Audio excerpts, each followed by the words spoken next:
viens t'offrir à nous pour que nous recevions ta vie dans nos cœurs et te portions à jamais pour l'éternité. Amen.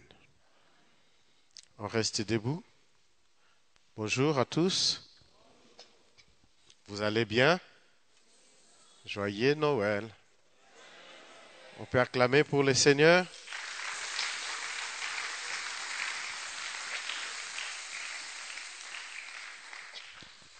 Gloire au Seigneur. Luc chapitre 2.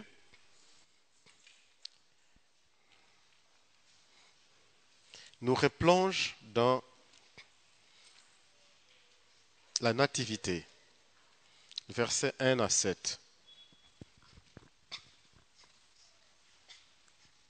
On ne se fatiguera jamais à lire la parole. Luc 2, 1 à 7, ai-je dit. Nous pourrons ajouter aussi Ésaïe 8, 23. Pour certaines versions, il s'agit d'Ésaïe 9, à partir du verset 1. Commençons donc par Luc 2.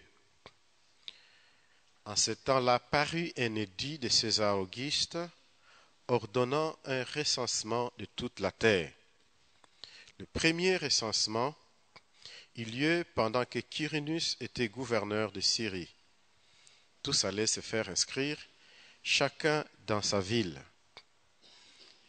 Joseph aussi monta de la Galilée, de la ville de Nazareth, pour se rendre en Judée, dans la ville de David, appelée Bethléem, parce qu'il était de la maison et de la famille de David, afin de se faire inscrire avec Marie, sa fiancée, qui était enceinte. Pendant qu'ils étaient là, le temps où Marie devrait accoucher arriva, et elle enfanta son fils premier-né, et l'emmaillota et le coucha dans une crèche, parce qu'il n'y avait pas de place pour eux dans l'hôtellerie. On peut y aller dans Ésaïe.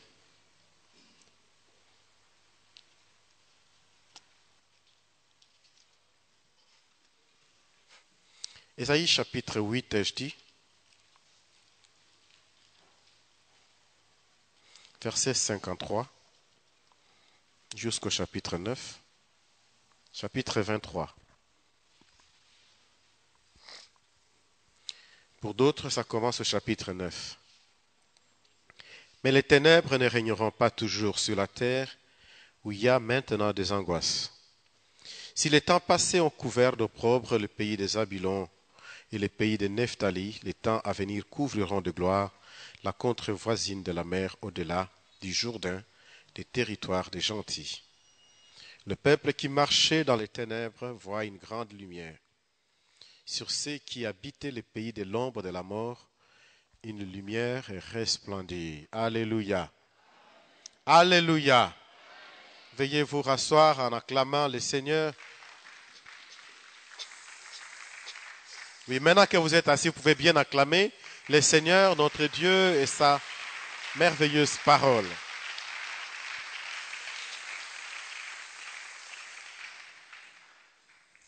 La lumière de Christ éclaire les nations. La lumière de Christ éclaire les nations. Vous croyez cela? Si pour plusieurs, ce sont leurs traditions qui dessinent le destin des peuples ou de chaque nation, pour nous, nous savons que c'est Christ qui est le maître. C'est Christ qui, par sa lumière, nous éclaire et nous réserve un avenir radieux. Amen. La lumière de Christ éclaire les nations. Pourquoi cela? C'est parce que depuis les temps anciens, les ténèbres couvrent l'espace de la terre. Nous savons même que lorsque Dieu créait les cieux et la terre et tout l'univers, la Bible dit clairement que les ténèbres couvraient l'univers.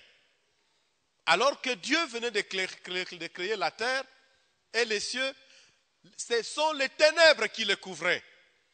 Et il fallait qu'ils mettent des luminaires pour que les ténèbres soient réglementées. Ce n'étaient pas des ténèbres comme nous en avons aujourd'hui. C'était d'épaisses ténèbres qui permettent de rien voir.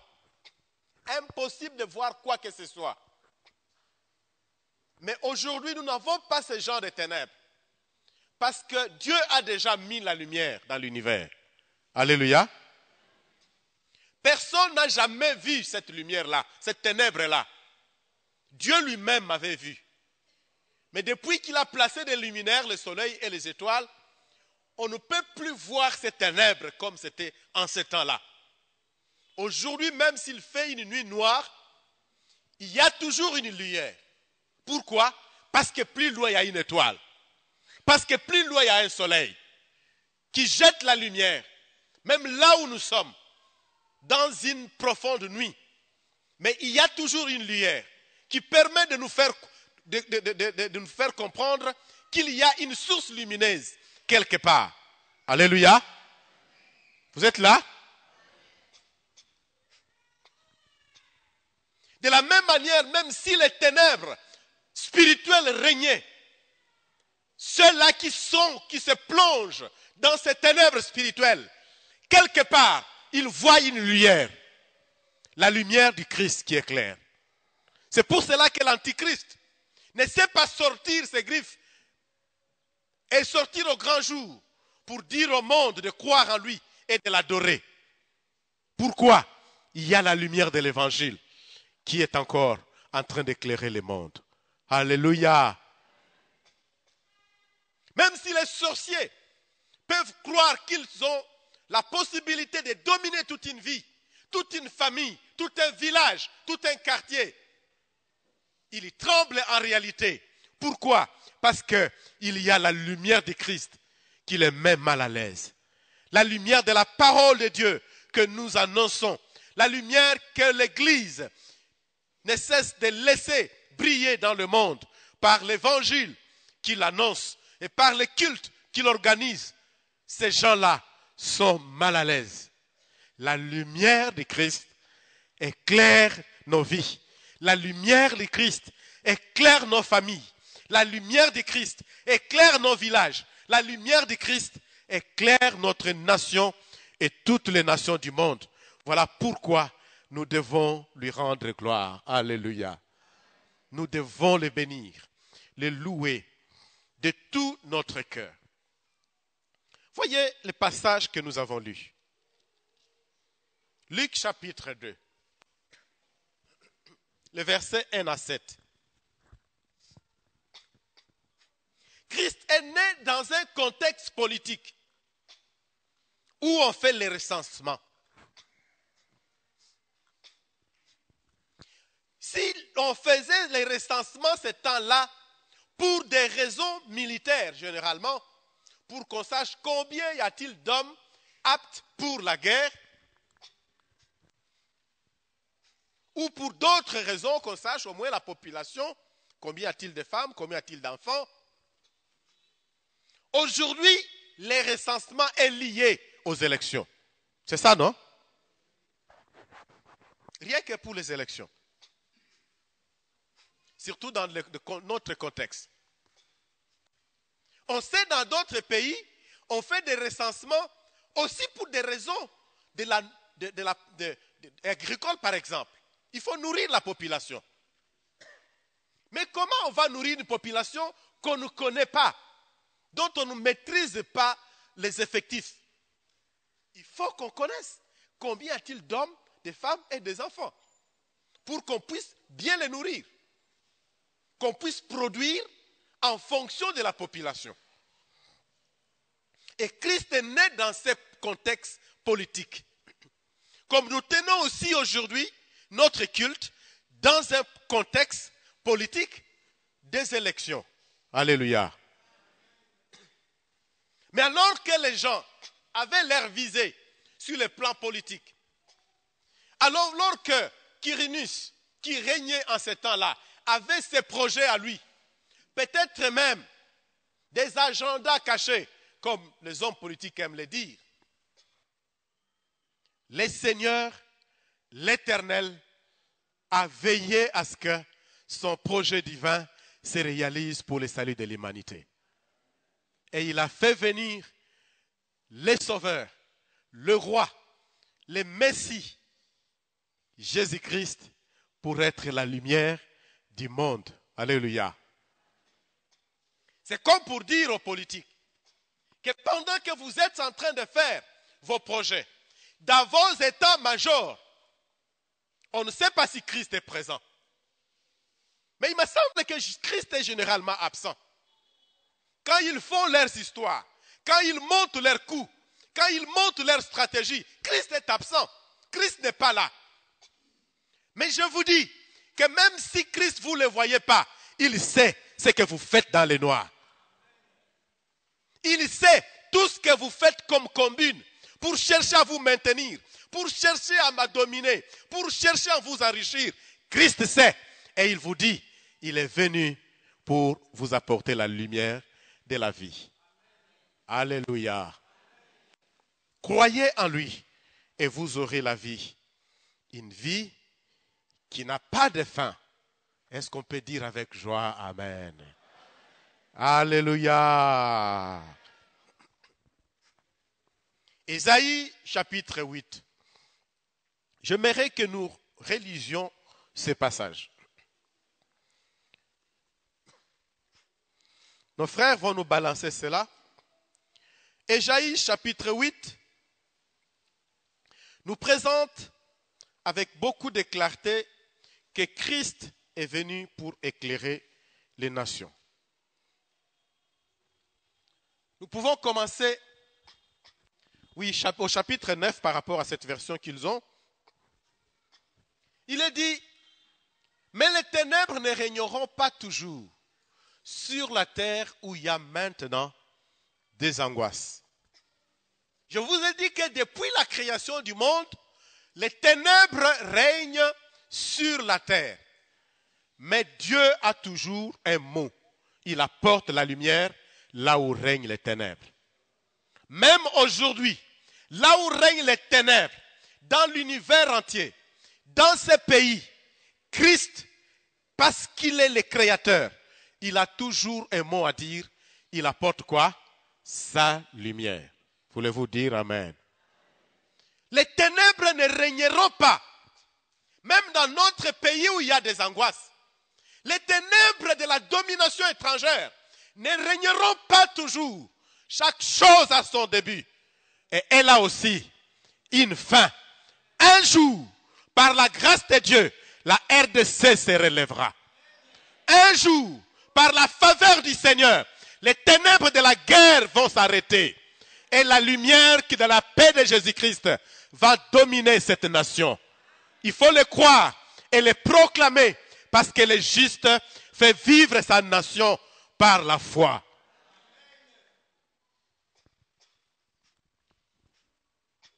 Les ténèbres ne régneront pas toujours sur la terre où il y a les angoisses, dans ton entreprise où il y a de l'injustice, là où tu ne connais pas la paix, là où on a cessé de dire de mal contre toi. La Bible, le Seigneur te promet, les ténèbres là qui te menacent, qui te font priver la paix, ne régneront pas toujours. Pourquoi? Parce que Christ est la lumière du monde. Voilà pourquoi il nous demande, alors que les ténèbres règnent, elles nous menacent aussi, que nous puissions l'imiter, nous puissions agir comme lui. Il nous dit, vous aussi, vous êtes la lumière du monde. Amen. Vous êtes qui? C'est que là où on injurie, nous on doit faire quoi? On apporte notre sourire. Alléluia. Là où tout le monde triche, nous on apporte la vérité. Voulez-vous dire Amen? Là où tout le monde est en train de détourner, nous on garde ce qu'il faut garder et on les protège. Et là, nous apportons la lumière. Et nous sommes réellement une lampe que Christ a mise sur cette terre. La lumière des nations. Vous êtes content d'être cela? C'est Christ qui vous dit que vous êtes la lumière du monde. Vous avez oublié cela? C'est les évangiles, non? Alléluia. Si les temps passés ont couvert de honte, l'opprobre, c'est la honte. Si les temps passés ont couvert de honte, les pays de la RDC, les régions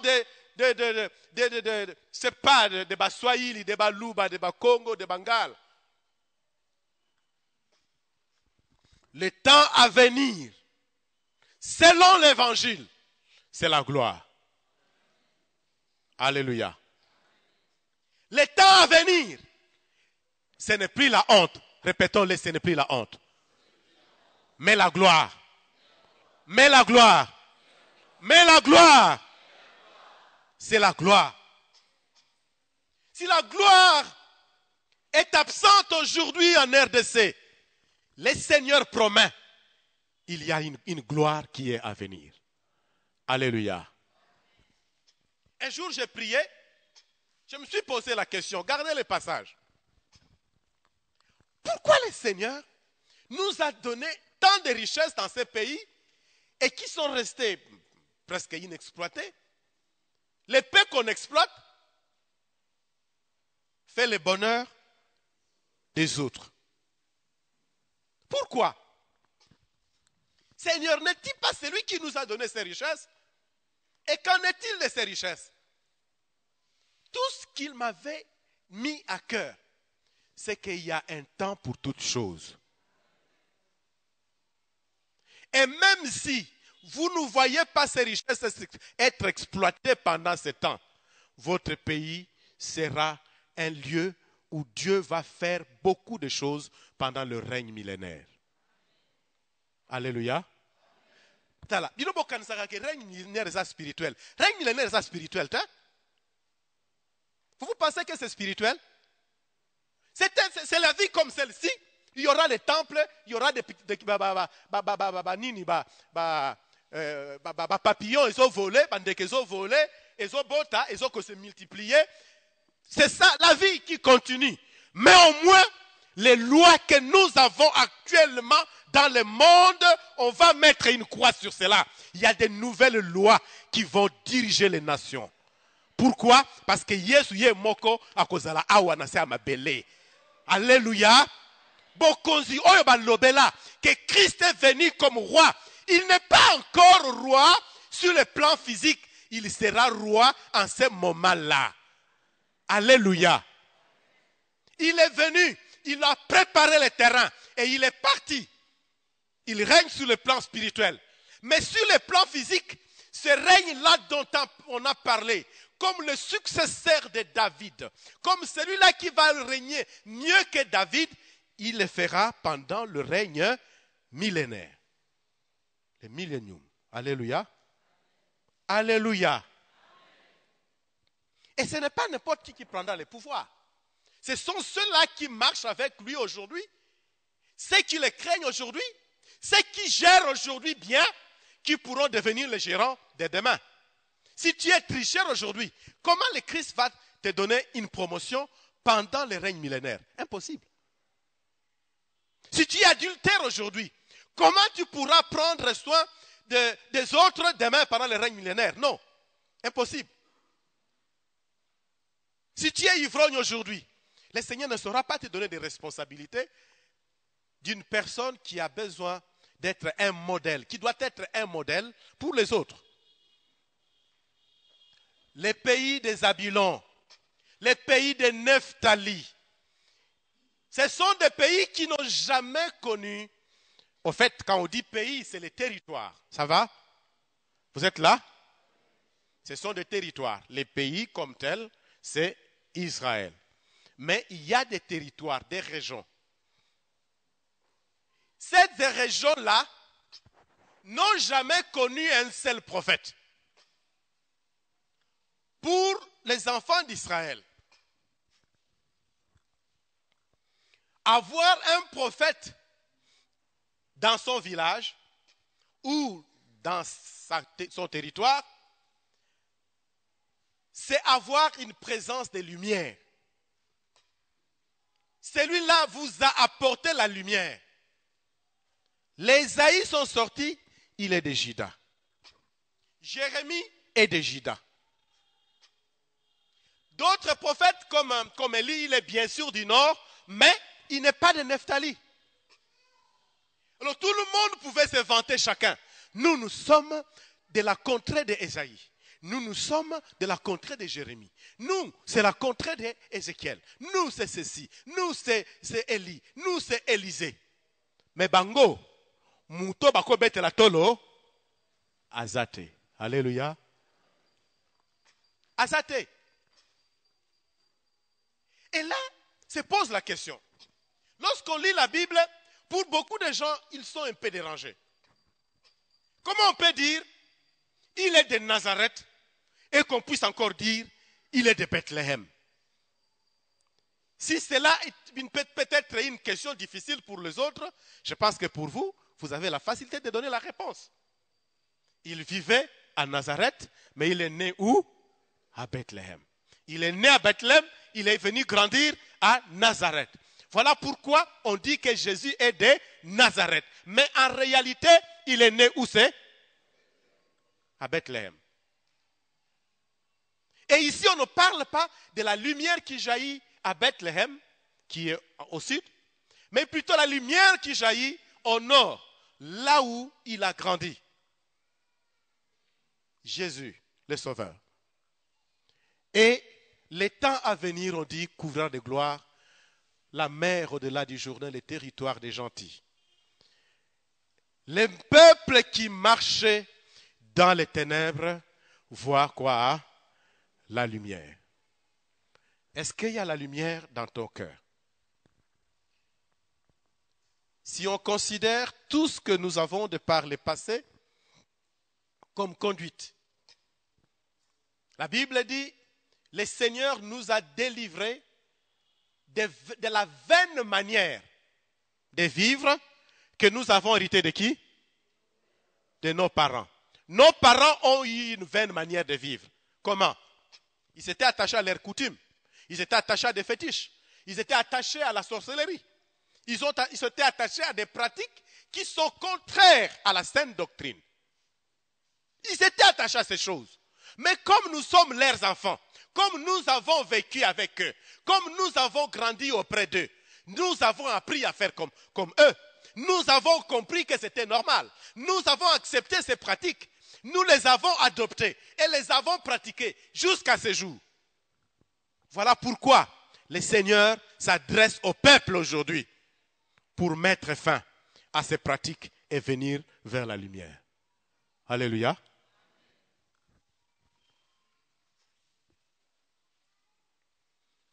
Notre village était plein de ténèbres.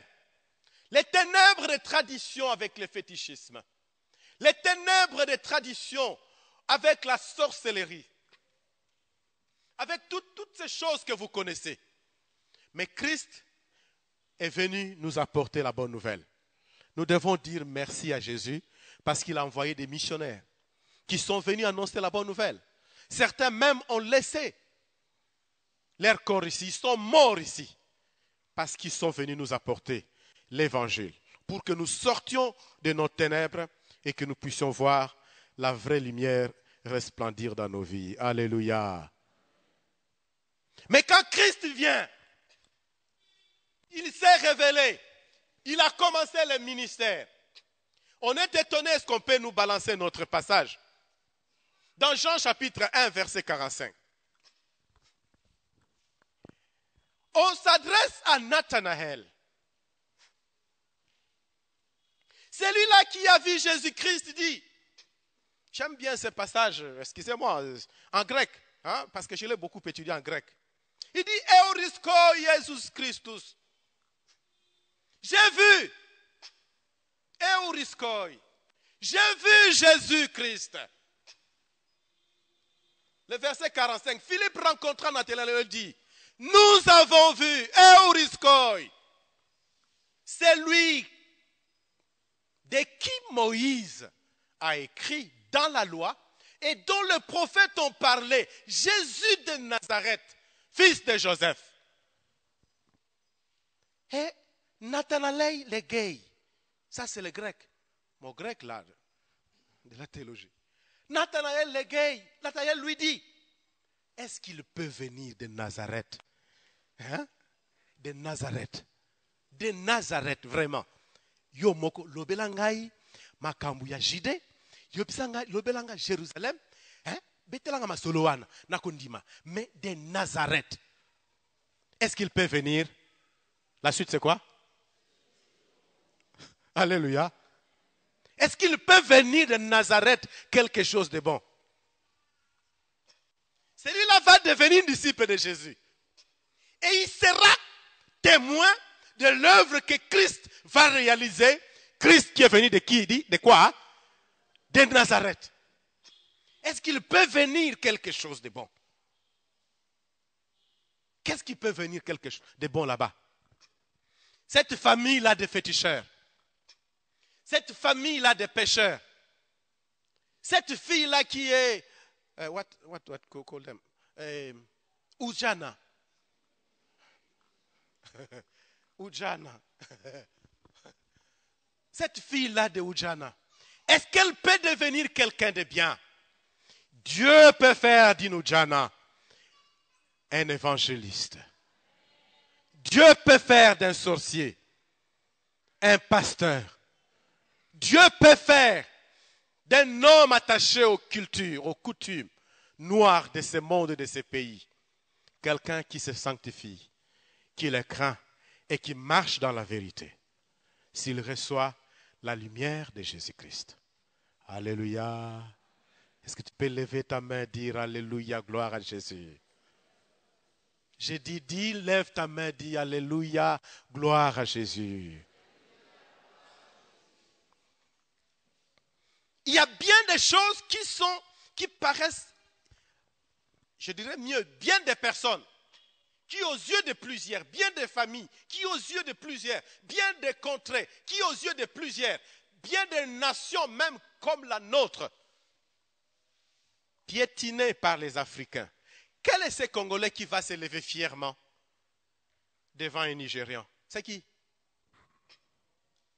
Quel est ce Congolais qui peut avoir la fierté qu'on avait aux années 70 ou 60 et se lever fièrement devant un Ivoirien, même s'il est un Ivoirien, pour dire que moi je vois mieux que toi? C'est qui? Allez dans des conférences internationales. J'observe les Congolais. Mawa, mawa. Zomona bango mawa, mawa. On comprendre. Mais eloko nini ye? Tozala ki na aéroport. Nzunzu. To continue avion. Nzunzu. To yawa na conférence. Omona bango mawa, mawa. Dans des conférences internationales. Pas ailleurs en Afrique. Les Congolais. Nzunzu asala kanango na Kinshasa. Ezate. Pourquoi? Parce qu'ils se voient petits par rapport aux autres. Un jour, de la RDC sortira quelque chose de bien. Un jour, votre visage longtemps baissé sera relevé. Le Seigneur relèvera ton visage. Le Seigneur relèvera le visage de ton peuple. Le Seigneur relèvera le visage de ta nation. Parce que tu en as droit. Et nous voulons que ce soit ce Seigneur qui est la lumière du monde qui vient relever ton visage. Alléluia. Alléluia. J'aime bien les chants qui est, je ne sais pas, dans Psaume 8 là ou 6, où on dit cela, qu'il relève notre visage. Il relève notre tête. Matthieu chapitre 2, versets 13 à 15, nous présente quelque chose d'étonnant. Quand on sait qu'on a affaire ici à un sauveur qui est venu donner la vie, qui vient de la part de Dieu, qui a été annoncé depuis les temps anciens, et tout est clair qu'il est celui-là. La Bible dit, lorsqu'ils furent partis, voici un ange du Seigneur apparut en songe à Joseph et dit, lève-toi et prends le petit enfant et sa mère, fuis en Égypte, reste ici jusqu'à ce que je te parle, car Hérode cherchera le petit enfant pour le faire périr. Hey, Joseph se leva à partir de nuit.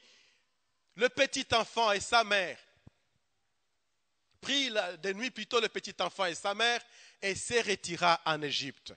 Il y resta jusqu'à la mort d'Hérode afin que s'accomplisse ce que le Seigneur avait annoncé par les prophètes. Et les prophètes, quel prophète? Le prophète Jérémie. J'ai appelé mon fils hors d'Égypte. Donc, le langage, ça veut dire, je l'ai amené vers l'Égypte pour qu'il soit là, pour qu'il soit en sécurité. Jérémie avait annoncé, Rachel pleure. Rachel pleure qui? Il pleure. Elle pleure, elle est inconsolable. Elle ne veut pas qu'on puisse la consoler. Pourquoi? Parce qu'on a tué ses enfants. Quand est-ce qu'on a tué ses enfants? C'est quand Christ est né. Alléluia. C'est ça toujours dans l'histoire des rachetés, des enfants d'Israël. On veut toujours tuer les mâles, laisser les femelles. Tuer les hommes, laisser les femmes. En Égypte, c'est ce qu'on a dit. Tuer tous les mâles. Pourquoi? Parce qu'ils ont la force. Ils représentent l'avenir. Ce sont eux qui vont prendre le pouvoir. Les femelles, les hommes, les femmes, vous pouvez les laisser. Laissez-les. On arrive aussi au Nouveau Testament, le même ordre est donné. Tuez tous les mâles. Pourquoi? Parce que cet enfant est un garçon. Il faut tuer. Si on tue tous les garçons de l'âge de moins de 2 ans, de plus de 2 ans jusqu'à 0, donc je suis sûr, faites vos calculs, hommes politiques. Le Seigneur va protéger les siens par sa main puissante. Jézabel a fait aussi ses calculs.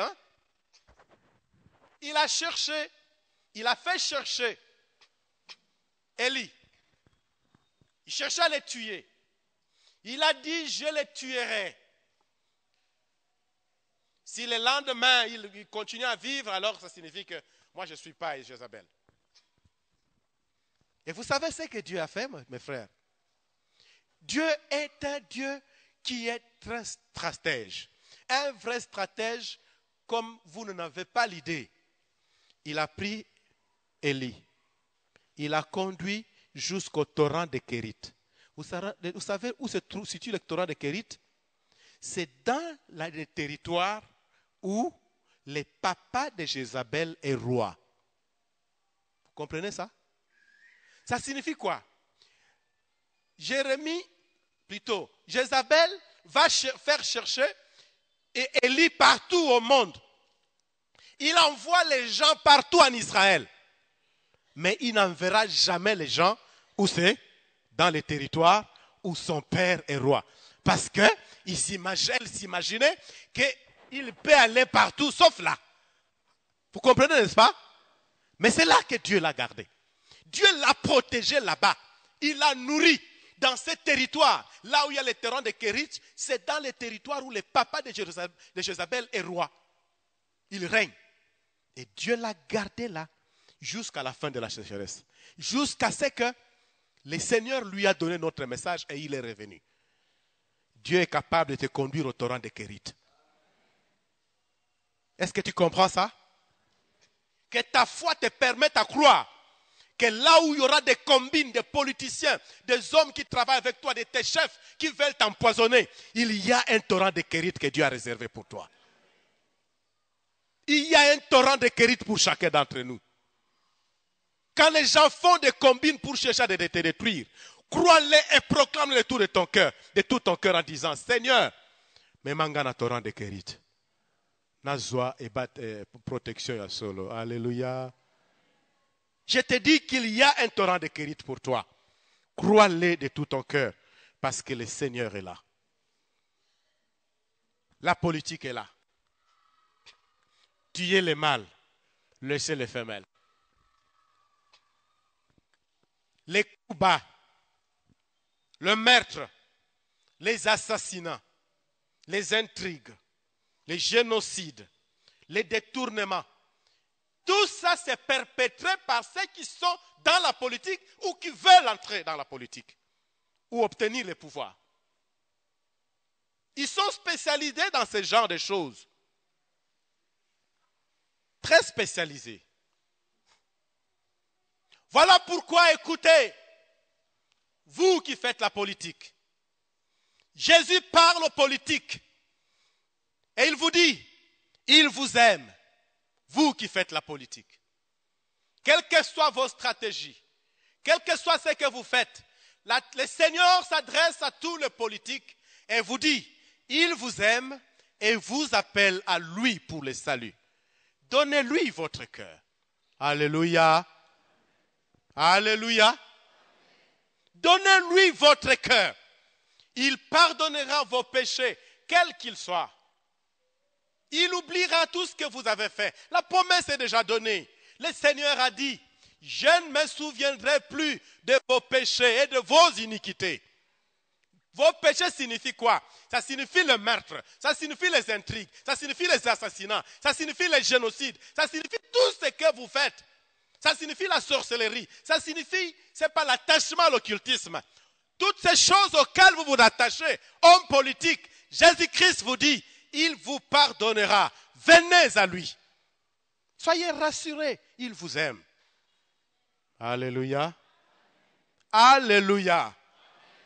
Jésus vous aime, vous qui êtes dans la politique. Il n'est pas là avec une chicotte pour que lorsque vous allez vous approcher, il puisse, après l'avoir caché, la faire sortir et vous fouetter. Non, il a ses bras ouverts. De la même manière qu'il était mort sur la croix, avec des bras ouverts. Comme cela, Jésus-Christ a encore ses bras ouverts pour t'accueillir, toi mon frère, toi ma soeur. Je t'appelle mon frère, même si tu ne l'es pas encore aujourd'hui. Je t'appelle ma soeur, même si tu es encore dans les ténèbres de l'occultisme aujourd'hui. Parce que je garde la foi que demain, tu vas donner ta vie à Jésus. Ou ce soir, tu vas donner ta vie à Jésus. Et le lendemain, on se verra au pied de la croix en train d'adorer le Seigneur. Nous allons nous retrouver devant le trône au ciel. Même si sur cette terre, on ne se voyait pas. Mais au moins, pendant la prière, nous allons nous retrouver devant le trône. On va célébrer le Seigneur. Alléluia. Alléluia. Jésus s'adresse encore aux politiques. Et il dit ceci, le mensonge ne vous sauvera pas, homme politique. Le mensonge ne vous sauvera jamais. Jésus-Christ est venu dans ce monde et il nous a dit clairement, je suis le chemin, je suis la vérité et je suis la vie. Il y a la vie que sans la vérité. Alléluia. Il y a la vie quand on suit Jésus comme chemin. Le mensonge ne vous sauvera jamais. Que tous vos calculs ne puissent pas avoir le mensonge comme sous-bassement. Ne tissez rien sur cette natte qu'on appelle le mensonge. Dites la vérité au peuple. Prenez votre courage. Nous n'allons pas vous tuer d'ailleurs. Nous n'avons même pas les moyens de vous tuer. Mais prenez votre courage de nous dire la vérité. La vérité sauve. Alléluia. La vérité sauve. Jésus-Christ, c'est la vérité. Et c'est lui qui nous sauve. Écoutez-moi. Jésus s'adresse aux politiques. Et il vous dit encore ceci, politique. Votre espérance, que votre espérance ne soit pas placée sur l'argent que vous avez. Que votre espérance ne soit pas placée sur votre pouvoir, votre puissance. Que votre espérance ne soit pas placée sur votre position actuelle. Placez votre espérance en Dieu. Parce que ceux-là qui placent leur espérance en Jésus-Christ trouvent toujours des raisons de vivre, de croire et d'espérer. Voyez les pauvres qui ne sont pas influents, qui n'ont pas d'espérance pour leur lendemain. Dieu ne les nourrit-il pas? Dieu les nourrit à sa manière. Dieu prend soin d'eux. Regardez nos villages. C'est la pauvreté totale. Mais ceux-là ne se réjouissent-ils pas? Ils ont des raisons de se réjouir. Dieu peut aussi te garder, toi qui fais la politique. Il a le pouvoir de veiller sur toi, de veiller sur son âme et sur tes lendemains. Beaucoup de gens aiment se maintenir à la politique simplement parce qu'ils ont les désespoirs pour le lendemain. Ils ne savent pas de quoi le lendemain sera fait. Ils ont peur. Ils seront peut-être jugés. Mais Dieu peut changer ta situation. Il est le seul qui justifie. Il y en a qui disent, mais là, l'autre là était grand. Mais après 5 ans, quand il a quitté le pouvoir, on l'a vu prendre le taxi avec tout le monde. Mais de prendre le taxi ne signifie pas que vous êtes devenu inutile. Vous avez encore une place sur cette terre. Encore faut-il dire que ceux-là qui deviennent comme ça, parfois ils subissent la conséquence du mal qu'ils ont fait. Mais si quelqu'un s'est repenté, même s'il quittait la politique, le Seigneur le protégera. Il y a aussi un torrent de guérite pour toi. Alléluia. Alléluia. Il y a aussi un torrent de guérite pour chaque homme politique. Gardez votre foi en Jésus. Gardez toute votre foi et bâtissez même votre espérance dans la personne du Seigneur. Et vos lendemains seront rassurés. Jésus s'adresse à vous, les politiques. Et il vous dit que l'injustice est une insulte à la nature de Dieu. Il s'adresse encore à vous.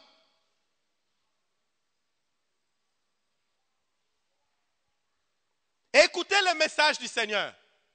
Michée chapitre 6, verset 8. On t'a fait connaître, homme, ce qui est bien. Et ce que l'Éternel demande de toi, c'est que tu pratiques la justice, que tu aimes la miséricorde et que tu marches humblement avec ton Dieu. Tout politique qui prend ce passage à cœur et qui accepte de marcher avec son Dieu, qui accepte de s'humilier, ne verra jamais la grâce que Dieu lui a donnée comme politique être soumis à la déchéance. Dieu te donnera toujours ce qu'il faut pour vivre. Tu auras toujours des raisons pour vivre. On t'a fait connaître, ô homme, ce qui est bien. Et ce que l'Éternel demande de toi, c'est que tu pratiques la justice, homme politique. C'est que tu aimes la miséricorde. La miséricorde nous amène à penser à ceux qui n'ont pas la même position que moi. La miséricorde m'amène à me soucier de ceux-là qui sont dans la misère. La miséricorde veut que je puisse me soucier des autres en sachant que peut-être moi aussi j'étais comme eux. La miséricorde veut que même si je serai toujours fort et puissant, même si j'ai des millions, mais à côté de moi, il y en a qui n'en ont pas, je peux leur venir en aide. Je peux construire une école où les enfants peuvent étudier gratuitement. Je peux venir en aide à ceux qui sont hospitalisés.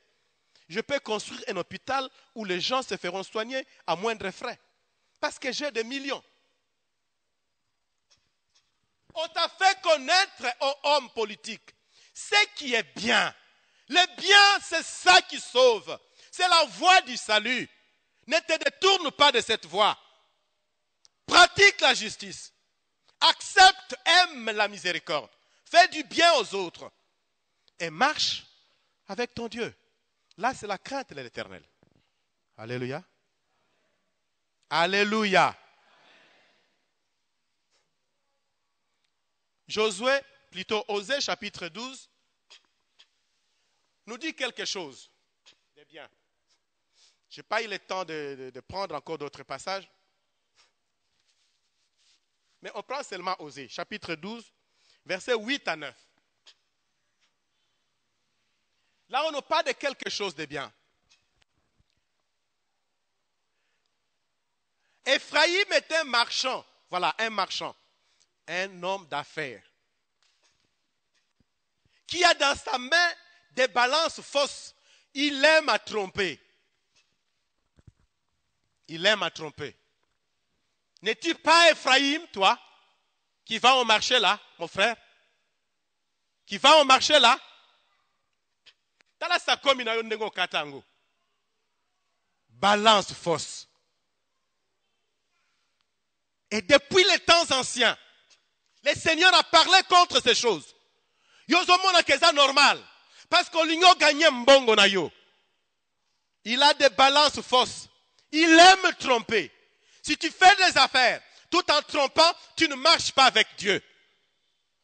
Et tu vas dire, je prends ma dîme, je donne ma dîme. Mais pourquoi je ne vois pas la gloire de Dieu apparaître sur moi? Où est la nuée de gloire? Où est la bénédiction de l'Éternel qu'il a promis? Mais tu aimes tromper? Tu as des balances fausses? Dieu n'est pas dans les balances fausses. Dieu n'est pas là où on trompe. Regardez-moi. Quand vous faites vos affaires, mettez les mensonges, jetez-les. Quand tu fais tes affaires, prends des fausses balances, mets-les à côté. Est-ce que vous m'entendez? Dites bien Amen. Et Ephraïm dit, à la vérité, je me suis... Bon, en fait, il veut dire ceci. En vérité, je me suis enrichi. J'ai acquis de la fortune. C'est entièrement le produit de mon travail. Oui, mais quel travail? Un travail de mensonge. Un travail où Dieu n'est pas là. Tu crois que tu es béni? On ne trouvera chez moi aucune iniquité. Rien qui soit un crime. Tout est bien. Mais le verset qui a précédé a dit quoi? Ephraïm est un marchand qui a dans sa main des balances qui sont comment? Il s'est enrichi avec des balances qui sont comment? Jésus s'adresse à vous, peuple. Vous êtes là? Alléluia. Écoutez-vous, peuple. Christ est venu comme lumière pour éclairer les nations. Il s'adresse aux politiques, mais il s'adresse aussi à toi, peuple. Le mensonge ne te sauvera pas avec de fausses balances. Tu crois t'enrichir? Tu vas t'appauvrir bientôt. Il serait mieux que tu puisses lire l'Apocalypse, chapitre 2. Là où le Seigneur nous dit qu'il faut acheter de moi l'or et l'argent. Au lieu que tu puisses t'enrichir de façon illicite avec des balances fausses. Viens vers Jésus. Ô peuple, en tiens-toi à la vérité pour ne soutenir que la vérité, pour vivre selon la vérité. Et le Seigneur t'éclairera. Il éclairera ta voie. Il éclairera ta vie. Alléluia. Jésus s'adresse à toi, peuple, pour te dire que tes lendemains sont assurés par lui, le Sauveur. Matthieu chapitre 6, versets 26, 27, 28, 29, jusqu'à 31 si vous voulez, même jusqu'à 33. Le Seigneur dit, ne vous souciez pas de vos lendemains. Ne vous souciez pas de vos lendemains. Le Seigneur prend soin de vous. Il veille sur vous, sur ce que vous devez manger et sur ce de quoi vous devez vous vêtir. Il prend soin de vos ventres. Pourquoi vous ne voulez pas croire? Croyez que Dieu n'abandonne pas sa créature. Dites Amen. Même les oiseaux du ciel, Dieu les nourrit. Même les fourmis, Dieu les nourrit. Même les mpouko les kakawara bozo kima, Dieu les nourrit, il l'amène vers vous pour manger. C'est tout à fait normal qu'ils viennent manger quand ils trouvent la nourriture. Si tu ne veux pas de sa présence, arrange ta maison qu'il y ait de l'ordre partout pour y avoir à place des ordres. So des ordres za ta uzalawana te. So mba nia uchawana akokima bakokima na bango. Alléluia. Mais ceux qui peuvent otiki bi les ordres nzamba tindi bango ba ya kolia pa na yo. C'est tout à fait normal. Dieu les nourrit. Et si Dieu nourrit la souris là qui te fait peur, il est aussi capable encore de te nourrir et de bien te nourrir. Alléluia. Lève ta main et dire merci Jésus parce que tu me nourris. Alléluia. Crois en Jésus. Fais-lui confiance. Ne pense pas que quand on te donne l'argent d'une entreprise à gérer et que tu prenais 10 000, 20 000, 100 000 francs ou c'est pas dollars, que tu vas vite t'assurer l'avenir. C'est Dieu qui nous assure notre avenir. Ce ne sont pas la multitude de nos maisons. Ce ne sont pas la multitude de véhicules que nous avons. C'est Dieu qui tient nos vies d'entre ses mains. J'aimerais que tu comprennes cela. Est-ce que tu peux dire cela? Ma vie est dans les mains du Seigneur. Redis cela. Ma vie est dans la main du Seigneur. Mon avenir est assuré par le Seigneur. Tu crois cela? Je demande si tu crois cela. Jésus s'adresse à toi, peuple. Et il te dit au peuple, il y a de l'espoir pour ceux qui pleurent. Il y a de l'espoir pour toi si tu pleures encore. Crois-le, il y a de l'espoir pour toi. Si les ténèbres du désordre, ce n'est pas de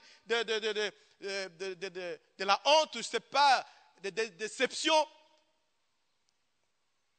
ont menacé ta vie, le Seigneur te dit, la lumière qui donne l'espoir, sa lumière à lui éclaire les nations.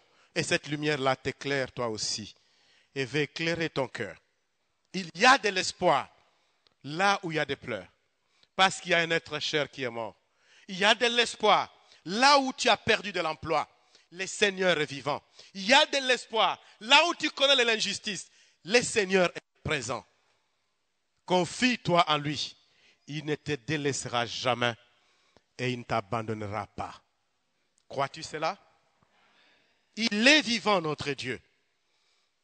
Jésus s'adresse au peuple et il dit que je viens bientôt pour rétablir toutes choses par le règne millénaire.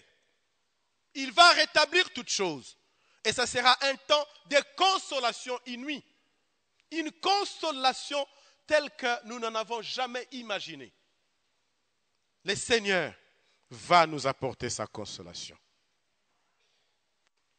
Le Seigneur s'adresse à toi, peuple, pour te dire, ne t'attache pas à tes traditions au point de pouvoir les négliger ou l'oublier.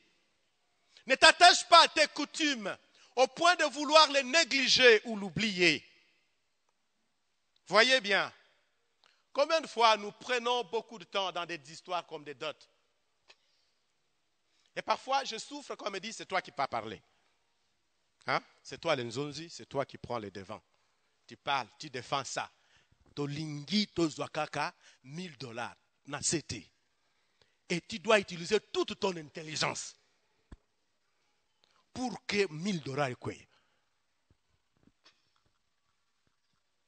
Et pour gagner quoi? Après, ce n'est pas quelques mois ou même quelques semaines, on se retrouve à l'état initial. Les millions qu'on pensait obtenir à partir de la dot, tout ça s'est volatilisé. Il n'y a plus rien. Notre attachement même à la dot, honore-t-il vraiment le Seigneur? Laissez l'Esprit de Dieu vous éclairer. Tous ces principes que nos aïeux ont laissés, ancêtre na biso.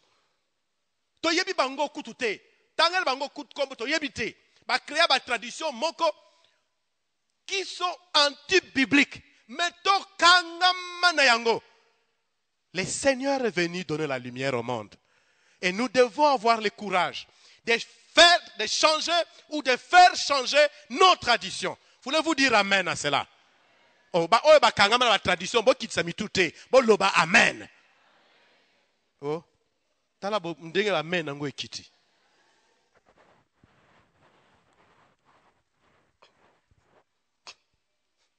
Combien de gens aiment les fêtes? Ce n'est pas que les gens sont, je ne sais pas quelle raison. Mingi, talaba mama, choral mubima, bayete pour une bazo lamba, parce que le soir c'est la fête. Nakosi te isa vérité. Est-ce que nakosi? Bazo lamba pour une pourquoi il faut yinda? Hein? Les repas de Noël, c'est le plus grand repas de l'année, n'est-ce pas? C'est ça la tradition. Mais on peut aussi jeûner pendant Noël. Qui a dit qu'en Noël, on doit toujours prendre les repas les plus grands de l'année? Ce sont les traditions qu'on a créées. Christ est venu nous apporter la lumière. Tu peux jeûner. Plusieurs fois, on a jeûné le 1er janvier. Pour la première fois, je l'ai fait en 1984. Le Seigneur nous a demandé, tous les ligueurs, vous allez vous retrouver à tel endroit, à Mokamo, vous allez prier. Personne ne mange ce jour-là. Et on n'a rien mangé. J'ai aimé le Seigneur, c'était bien. Le Seigneur s'est manifesté ce jour-là. Le 1er janvier, quand les autres étaient en train de couper des morceaux de viande, tout ce qu'ils avaient, nous étions en train de manger les repas de la vie, en train de communier avec le Christ, le Sauveur. Il n'y avait pas de sainte scène, mais nous étions seulement dans la louange, l'adoration et la parole de Dieu. Alléluia. Nous pouvons faire changer les choses à l'honneur de notre Dieu. Voyez les deuils, les pratiques au deuil. J'ai aimé, il y a un frère qui a perdu un être cher, mais que j'ai vu au culte hier. Je bénis le Seigneur pour ces gens-là. Combien sont ceux-là, ceux qui m'ont accoufi bas? À cause ça, peut-être un mois à yak église. Tant qu'un autre est condamné, il y a une église.